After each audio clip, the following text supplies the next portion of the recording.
Now, I always looking back over my life with maybe tongue-in-cheek even, I try to think of what was some of the best years of my life, and there were plenty. But 2009, when I got the two new bikes, the 650 and the R1 Crossplane, were some of the best. And you can share this video in 4K, just adjust your device. Well, today is predicted to be really cold, and when I got up this morning, it really was cold. We're supposed to warm up a little bit, maybe into the mid-40s, maybe even 50 by lunchtime. Either way, we want to get a ride. I want to get the bike prepped and all set, so once it warms up a little, out on the open road. And as you probably can guess, I overlube the back chain all the time, and the wheel gets dirty and the dirt and the grease. But to me, it's worth it. Now the chain on this bike's gone quite a ways, but we're not up near 17,000 yet. I don't want to have it fail prematurely, that's for sure.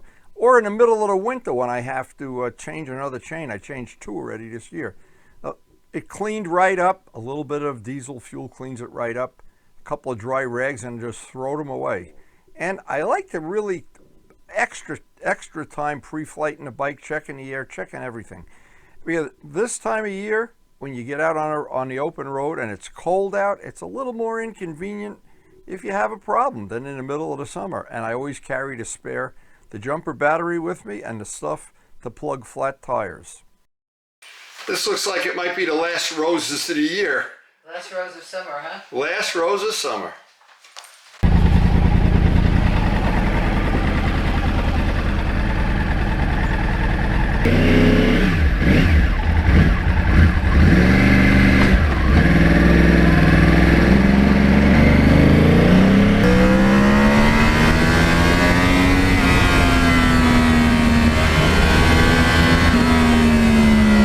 Now it's funny, during this ride today I was humming the Frank Sinatra tune, "It was a very good year for city girls."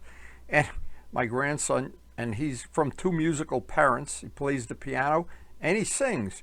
And we used to sing along to Frank Sinatra's album for no reason. And I got that song memorized. But anyway, it was a very good year to be an R1, to be a Crossplane. But there's a lot of good years. And this bike, I don't know how many good memories I've got, how many good years. Well, I've got it 14 years already. And to me, it's unique. It just keeps getting better and more fun to ride.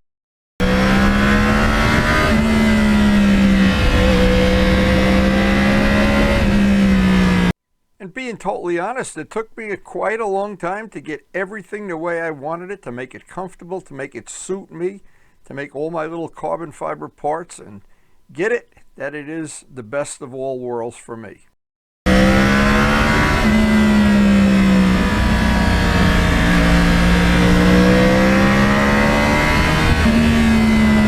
And back in 2009, when I originally got this bike from Motorcycle Mall, there was no version of it with handlebars. There was there was the R1 ready to go to the racetrack, full on race engine, Crossplane, no safety features.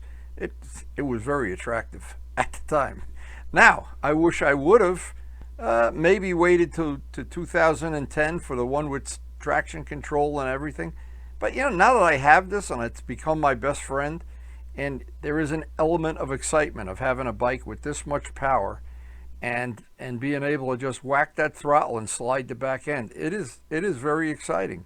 Now, the negative side of the bike is it is rough on tires. This bike eats tires up relatively quickly, and I've got the Pirelli Angels that are on there seem to be wearing pretty good, but to be honest, they don't have the grip of the Michelin 6s for sure.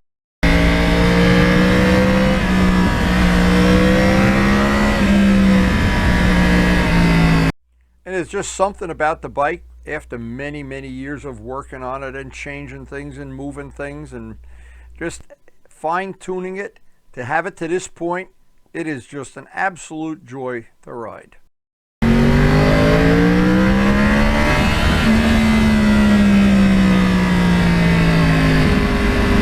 And what's nice, you can put this bike in, if you want to, in rain mode, and it softens everything up, and it's very comfortable feeling.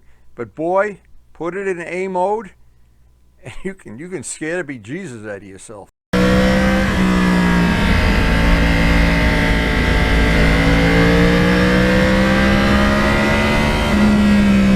And Frank Sinatra's song, "It was a very good year. I was 17 when I was 21, when I was this or that." It's the same with this bike. When I first got it with the clip-ons, and I was a lot younger, and it was appropriate. Now it's not. I made that real loud exhaust system. Now I'm kind of glad it lasted 7 years, and I'm kind of glad I got the quiet mufflers back on it. And that's what's nice about doing this type of customizing a bike. You can always put it back. It's a giant advantage if someday you just change your mind and you can just go get the original parts, bolt them back on, and pretend nothing ever happened.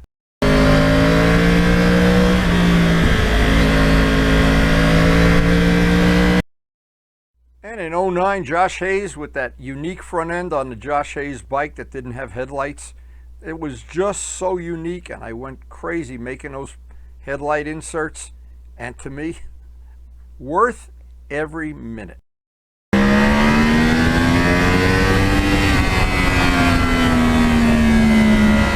And this bike, believe me, from the cockpit at full RPM, going through the gears, it's got a very unique sound like nothing else I've ever ridden. And I've ridden a lot of big Yamahas. And it just has a feel, the way the throttle response, the fact you can, through the modes, make it a very quick throttle or a very soft throttle. It's got so many things to like. And what's really nice, now that I've got it to this point, on a day like today, it's as comfortable as sitting in a lazy boy.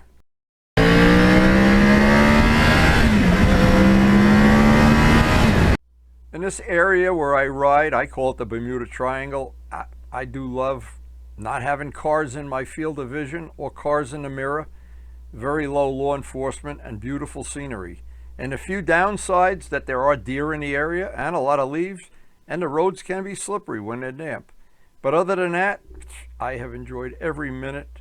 Every day I'm out on this bike, I count it as a little blessing to me. And I just think how lucky I am to have bought this bike in '09. And now it's, unfortunately, time to get back to the farm and see how the bride is doing.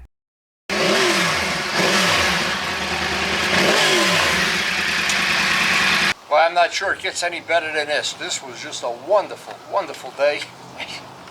It just couldn't be any nicer. And especially for this time of year, I'll take every ride I can get. And even though we're starting to lose the weather to the mean winter, little by little it's getting colder, this was a very good year. Actually, if you're honest, every year is good that you're alive, healthy, and most of all, that you can ride motorcycles. So I guess that's a big part of being happy for me. And hope you did enjoy the video. And guys, thanks for watching.